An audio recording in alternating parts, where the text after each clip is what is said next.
Teman-teman yang dirahmati Allah SWT,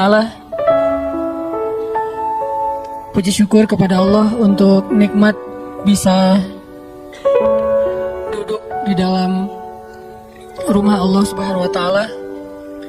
Kita nongkrong sejenak di tempat terbaik, tongkrongan yang insya Allah akan dihitung oleh Allah Subhanahu wa Ta'ala seperti orang yang ribat atau orang yang berjihad. Tongkrongan yang kita lakukan antara satu waktu sholat dengan waktu sholat yang lain. Tongkrongan yang kita lakukan di tempat terbaik di muka bumi, yaitu rumah Allah. Tongkrongan yang kita lakukan di dalam sebuah aktivitas yang paling baik, yaitu mencari ilmu. Dan insya Allah tongkrongan ini menjadi salah satu tongkrongan yang dikenal dengan taman-taman surga yang ada di muka bumi. Taman surga di langit banyak, tapi taman surga di bumi cuma beberapa. Salah satunya adalah tongkrongan ilmu, atau yang dalam bahasa pesantren disebut majelis ilmu. Majelis, bahasa kita anak nongkrong, nongkrong. Itikaf, nongkrong, karena arti itikaf itu berdiam diri, menetap, nongkrong. Penjelasan dulu ya. Bisa salah paham.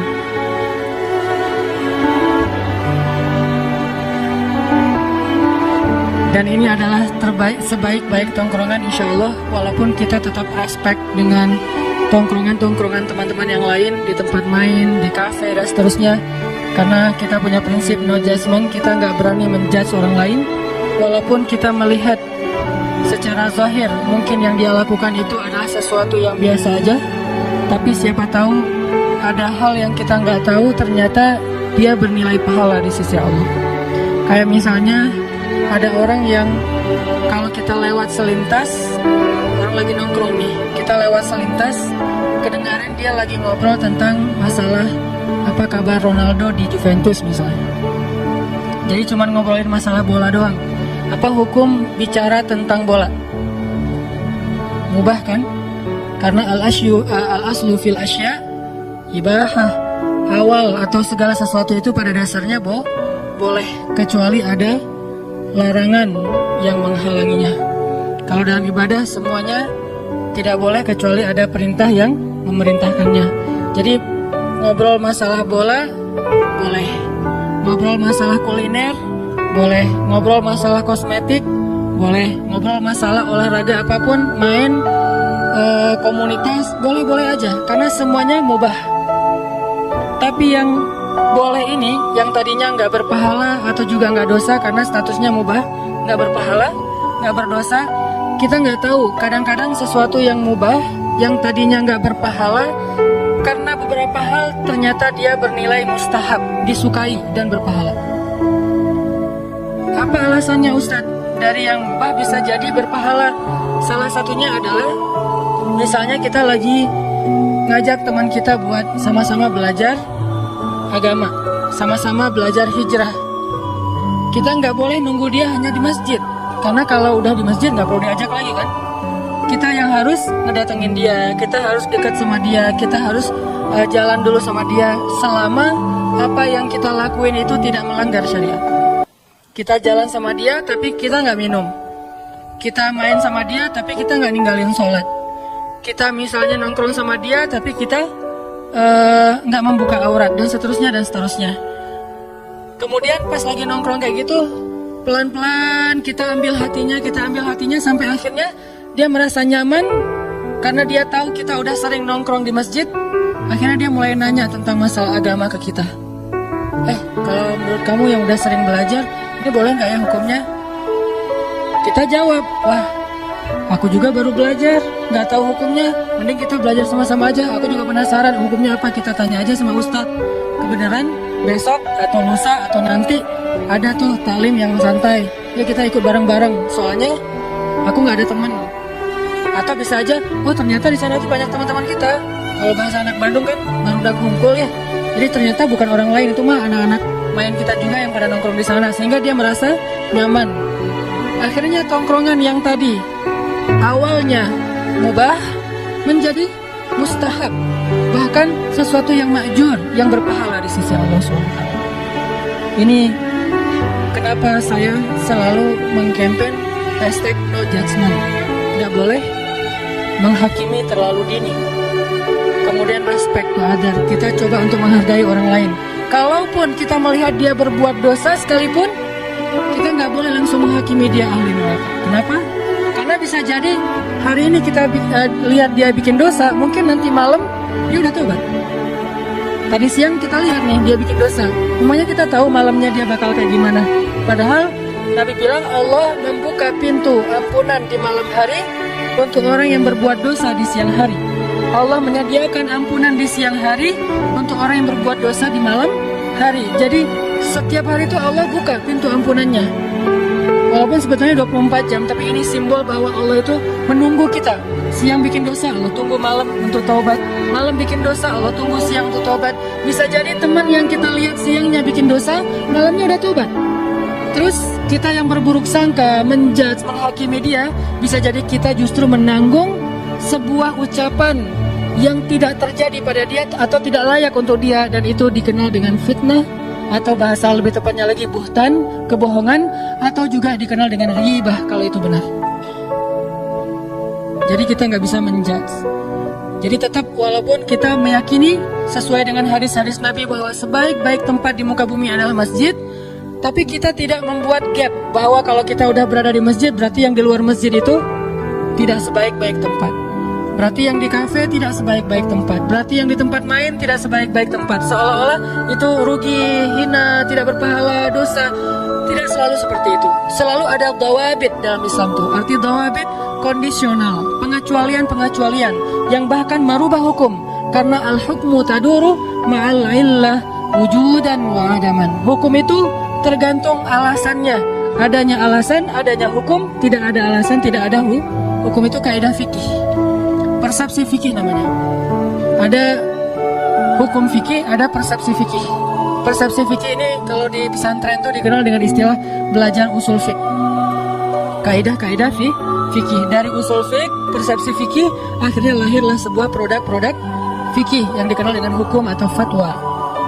Nah, fatwa, hukum tergantung illah. Illah itu alasan, illah itu penyebab, illah itu kondisi, sehingga menjadikan sesuatu itu halal ataupun haram. Bahkan kadang sesuatu yang haram berubah statusnya menjadi boleh, bukan halal tapi boleh dalam kondisi tertentu. Kenapa? Karena ad-darurah tubihul mahzurah. Sesuatu yang darurat bahkan kadang membolehkan yang tidak boleh. Jadi yang haram menjadi mubah, bukan menjadi sunnah ya. Karena kalau sunnah kan harusnya banyak ya. Kayak misalnya yang haram tuh sebutlah daging ataupun hewan yang diharamkan dalam Islam. Terus kita kelaparan di padang pasir, kelaparan di hutan, buat teman-teman yang hiking mungkin nauzubillah terjebak karena gempa atau apa, akhirnya kehabisan makanan, harus makan apa yang mereka temuin. Ketemu babi hutan, udah berburu yang lain gak nemu, akhirnya cuman itu yang mereka dapat, dan mereka dalam kondisi yang hampir mati. Akhirnya mereka potong tuh babi, mereka makan untuk hanya mengganjal tubuh perut mereka supaya nggak lapar dan mati. Itu namanya boleh. Tapi kalau yang namanya sunnah, makan sebanyak-banyaknya, makin banyak makin berpahala. Jadi bukan sunnah hukumnya, tetap aja boleh doang dalam kondisi tertentu. Jadi kita lihat alasannya. Sama kayak misalnya gini teman-teman, kita lagi ngobrol sama teman-teman ya, bisa di grup WA, Telegram, atau kita lagi kayak ketemuan kopdar gitu. Lagi ngobrol kopdar gitu, tiba-tiba ada salah satu teman kita mulai mancing, atau dia spontan keceplosan ngomongin aib temannya yang lain. Apa istilahnya? Gibah. Dia spontan ngegibah, ngomongin tentang temannya, aib yang ada pada diri temannya, yang kalau dia dengar dia bakalan malu. Itu namanya gibah. Dan terus kan tugas kita adalah unsur akhaka zaliman au mazlum. Tolonglah saudaramu yang zalim atau yang terzolimi. Menolong yang terzolimi maklum kata sahabat, tapi menolong yang menzolimi gimana ya Rasul? Hindarkan dia dari perbuatan zalim, perkataan zalim. Itu cara nolong orang yang zalim. Nah, ketika kita ngelihat ada teman kita ngobrolin teman yang lain tentang aib-aibnya, kan tugas kita adalah apa? Nolong dia kan? bukan hanya bahasa, saya lebih coba untuk memakai istilah nolong dia daripada mencegah kemungkaran. Karena mencegah kemungkaran ini ada kondisi tertentu. Kita nolong dia, unsur akhaka, karena saudara kita sendiri. Zaliman au mazlum, tolonglah saudaramu yang menzolimi atau yang terzolimi. Nah, dia sekarang dalam status ngezolimin, yaitu ngebicarain aib temennya. Terus gimana cara kita nolong? Cegah dia dari bicara aib orang lain kan ya? Cara mencegahnya gimana? Cara mencegahnya banyak. Salah satunya dengan kita sampaikan, oh itu gibah, nggak boleh. Cuman kadang-kadang ada orang yang ketika di ngomongin kayak gitu, sebetulnya dia udah tahu. Cuman enak aja kan ngomongin aib orang lain tuh kadang-kadang rasanya kayak renyah-renyah gurih gitu kan.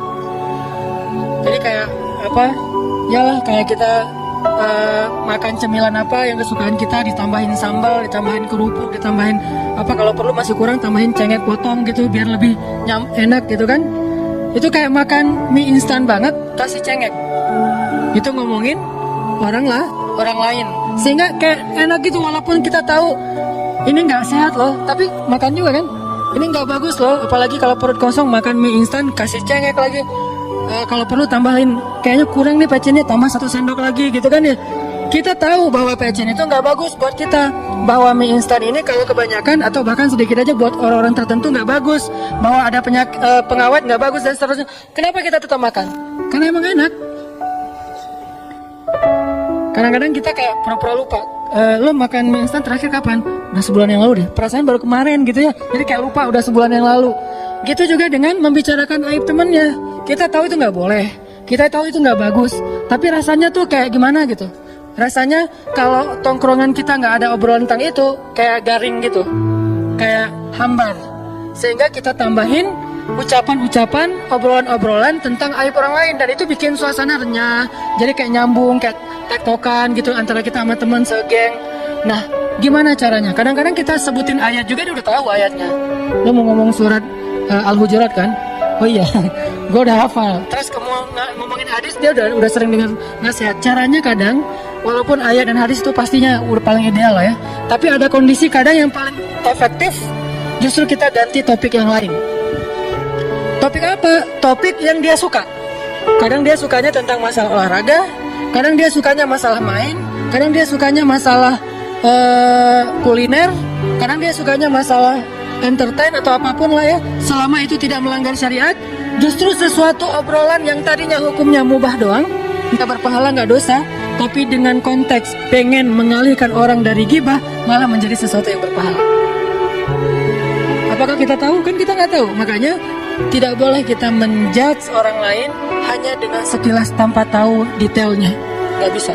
Apalagi menjudge sejarah, karena sejarah kita tidak hadir pada masa itu.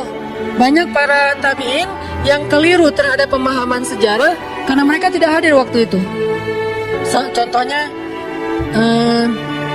dulu ada generasi tabi'in yang keliru terhadap satu ayat. Ayatnya berbunyi, wala tulqu bi'aidikum ila tahlukah. Janganlah kalian mencelakai diri kalian sendiri. Jadi dalam sebuah peperangan, kaum muslimin terdesak, lalu mereka dikepung oleh musuh. Akhirnya seorang laki-laki tabi'in berdiri dan mengatakan, wahai kaum muslimin, Allah berfirman, tahliku biaidikum wala tulqu biaidikum ila tahlukah. Janganlah kalian mencederai diri kalian sendiri, melukai diri kalian sendiri, membinasakan diri kalian sendiri. Mending kalian pulang aja, mundur, lari daripada kalian binasa oleh musuh.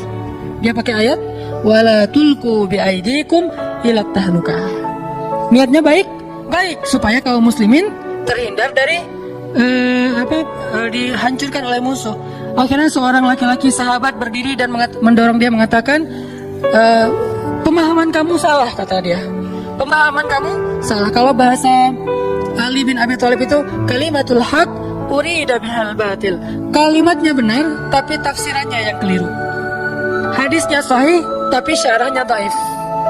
Jadi bukan hadisnya dhaif, hadisnya sahih, tapi pemahamannya dhaif.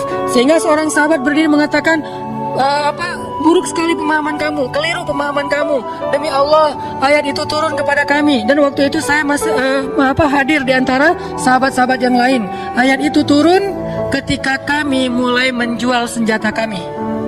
Ayat itu turun ketika kami tidak mau lagi berinfak fisabilillah. Karena kami menganggap umat Islam sudah banyak. Jadi kalau kami tidak berinfak juga, masih banyak yang mau berinfak yang lainnya. Kalau kami jual senjata, yang lain bisa mengangkat senjata. Jadi kami pikir sudah tidak ada lagi kewajiban kami untuk membela agama dan negara. Karena kaum muslimin sudah banyak. Turunlah ayat wala tulqu biaidikum ila tahlukah. Janganlah kalian membinasakan diri kalian sendiri. Artinya gara-gara berhenti berjihad kalian binasa, itu maksudnya. Kebalikan dari pemahaman tabi'in ya. Kok bisa? Karena tabi'in tidak hadir ketika ayat itu turun. Sahabat hadir ketika ayat itu turun. Nah, inilah pentingnya membaca tafsir, membaca asbabun nuzul, membaca sirah nabawiyah. Kalau perlu teman-teman kalau baca sirah, jangan yang tipis-tipis. Baca yang tebal. Kenapa? Dalam sirah tebal itu banyak adegan detail.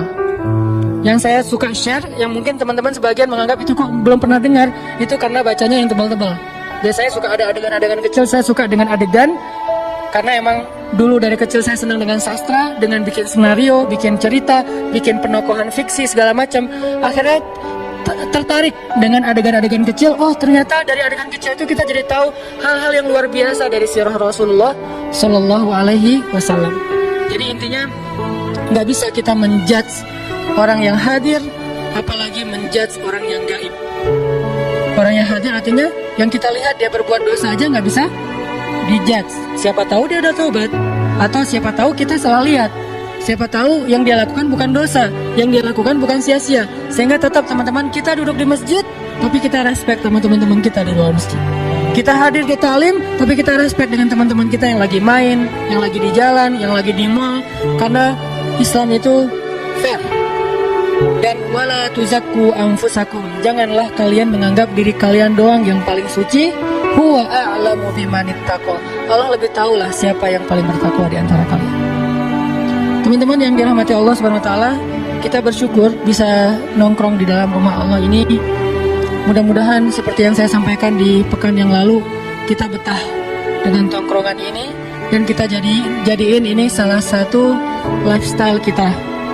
Kalau disebut anak nongkrong, bukan hanya nongkrong di tempat-tempat main kita atau di tempat-tempat ngopi kita, tapi juga anak nongkrong itu berarti kita juga nongkrong dalam tongkrongan ilmu. Sehingga ketika kita nongkrong, Allah Subhanahu wa taala nge-like. Allah kan suka kepada orang-orang yang bertaubat kan? Suka itu kan nge-like ya. Innallaha yuhibbut tawwabin wa yuhibbul mutahhirin atau mutatahhirin.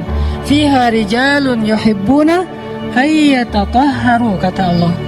Di dalam masjid itu, walaupun konteks ayatnya itu Masjid Quba, tapi berlaku untuk semua masjid yang dibangun dengan dasar ikhlas. Di dalam masjid itu rijalun, banyak sekali orang yang yuhibbuna ayyatatahharu, pengen membersihkan diri, pengen belajar bertaubat, pengen belajar berhijrah. Dan kata Allah, Allah yuhibbul mutatahhirin, Allah suka kepada mereka. Berarti kalau kita nongkrong di dalam rumah Allah, Allah nge-like banget sama kita. Apakah sekedar itu? Itu aja udah luar biasa. Ditambah lagi, Allah akan mengutus malaikat untuk nge-follow kita. Ngapain malaikat nge-follow kita? Ngedoain kita. Kalau dalam bahasa sosmed, nge-komen. Tapi isi komennya itu doa semuanya. Gak ada satupun malaikat yang hate kepada kita. Semuanya komen, Allahumma gfir lahu warham. Ya Allah ampunkan dosanya, ya Allah sayangi dia. Ya Allah ampunkan dosanya, ya Allah sayangi dia.